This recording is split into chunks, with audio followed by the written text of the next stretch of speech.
The Buffalo Bills, they got to be kicking themselves. They should have won this game against Denver. Who knows? They'd be playing this week. And meanwhile, their general manager and now president, Brandon Beane, said he is fully aware of the fan disapproval surrounding everything that's happened there the last few weeks, including the hiring of new head coach Joe Brady.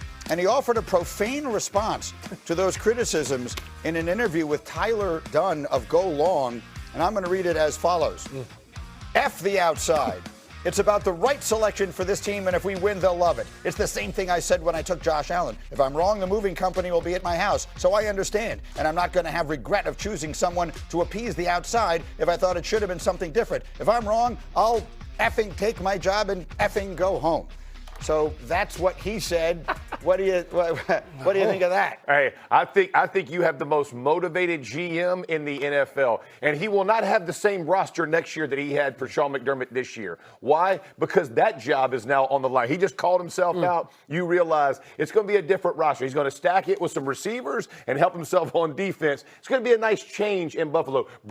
Brady is sitting there going, "Thank God he's pissed off enough. He can go fix some things that McDermott wanted changed to begin with." But I'm reading it, I'm like, this is supposed to be the honeymoon phase. When you hire your head coach, everything is all supposed to be rainbows and sunshine. No. And all of a sudden now in Buffalo, Brandon Beane has made himself the villain for everything that's gone on.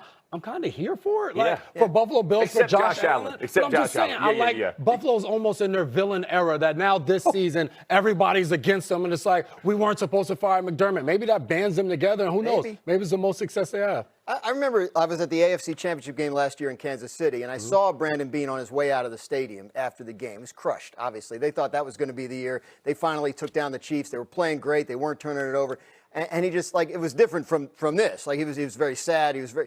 And he just kept shaking his head, like, I just hope I'm here long enough to see it happen. And so he feels it very deeply. There's no question about it, and you can see that in those comments. But I think he's right. I mean, if the Joe Brady hire doesn't work out, if they start missing the playoffs, right, which Sean McDermott never did, then I think he's correctly assessing that it's going to fall on him. That's my biggest question. It's because the issue is when you've had as many successful seasons as McDermott has, and as many playoff wins as McDermott has, your only judge, or the only way that you can really realistically look at yourself is if you win the AFC Championship game. You've been to it twice, right? They went to it 2 different times.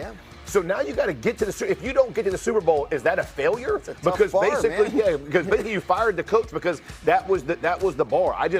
That is a big ask of a rookie head coach coming in. I know he's been there for a while. That's tough to do. And so a Bills fan tell me last week or whatever, like, they got to get this hire right. I said, they got the last one right. Yeah, exactly. Exactly. But you also can understand them forgetting to hire right with Sean McDermott, but also looking at it and saying, hey, we got it right. We got to this point and we can't get over the hump. You'd kick yourself if you look back 10 years from now and you kept trying and you didn't get it. And you're like, well, I wish we would have at least taken a swing to try something a little bit different to see if we could get us over that hump. Works out. And while it is also worth saying, whether I liked the move or not, I do like him saying F the outside. Because let's just use me as the outside because I'm a member of the media. And I don't know if he's referring to the media or the fans or both. But the difference between being on the inside and being on the outside is on the inside you have accountability, on the outside you have none. Very true. On the inside, if this move doesn't work out, he's going to get fired. On the outside, I can say this was a terrible decision, and then when they win next year, I can say, guess what, I was wrong. So there's no accountability level for it. So I do kind of like him acknowledging, I'm putting my job on the line with his decision. Why are you looking at me? His job was on the line. His job should have been on the line tied with McDermott. They both had the same amount of skin in the game. So that's the owner, right? You're saying the owner should have fired him. That's my issue. Promotions after someone else loses their job and you're getting more credit for what you, quote, did, and then now parsing out who was their draft, who wasn't their draft. Josh Allen was my pick. That was glaring. In that statement to me, it's, I got it right with Josh Allen. Okay, well, a lot of coaches helped develop Josh Allen. It wasn't you drafting him didn't make him the player he is. There's a lot that goes into it. That's the part for me that just feels disingenuous. Fair enough. Okay, so you're right. No accountability. I was wrong. That was I just said. There you go. We're back Tuesday, shall we? Super Bowl flashback. Last time the Patriots were in the Super Bowl 53. Patriots and Rams. Tied at 3 in the fourth quarter, and then Brady threw 2 perfect passes to Gronk, set up a Sony Michel 2-yard touchdown. Yes. Ooh! Lowest scoring Super Bowl ever. Don't say that. Julian Edelman was the game's MVP, 10 catches for 141 yards. It was Brady's 6th and final Super Bowl win with New England. Belichick's 6th as well. He's not in the Hall of Fame. And guess who else won a Super Bowl ring in that game? One Jason J-Mac McCourty. That's why there wasn't any scoring. It was a great game. You talk about defense wins championships. That was the definition of it. Rams averaging 35 points per game, not when they faced that Patriots defense. 3 points. Jeff talked about how great of a game it was. I appreciate it. Hey, listen, I took my wife and my kids to this game, y'all, because it was in Atlanta. Yeah. Had a And we blast. sat right behind the Patriots team, so I could hear the defense. I was so, it was 3, like you said, it was 3-all. They back in the back. They left there. This is the most boring game. I loved it. I thought it was an incredible game. My wife and kids were like, this is a snooze. Loved it, No, it was incredibly boring, but I'm happy for you and also for the coach that designed and called the defense that held a 30-point per game offense to 3 points in the Super Bowl. I think he might get some Hall of Fame consideration someday. Next year. At some point. Yeah, that was his 6th championship that day. Meanwhile, it brings us to Sound Off, which is interesting people saying interesting things. And Rams head coach Sean McVay brought up that Super Bowl loss and said this about how that loss compared to losing this year's NFC Championship. First Super Bowl that we lost, I had a lot of growing up to do. And you can kind of look inwardly, and that one hurt. But that game the other day probably hurt even more than any loss I've ever been a part of. And it's probably because of the love for the team. So I don't know that I'll be tuning in for this one, Coach. I'll be on a beach somewhere. I was going to say, looks like he might have some other stuff to do anyway. It is interesting. So we were talking on Championship Sunday.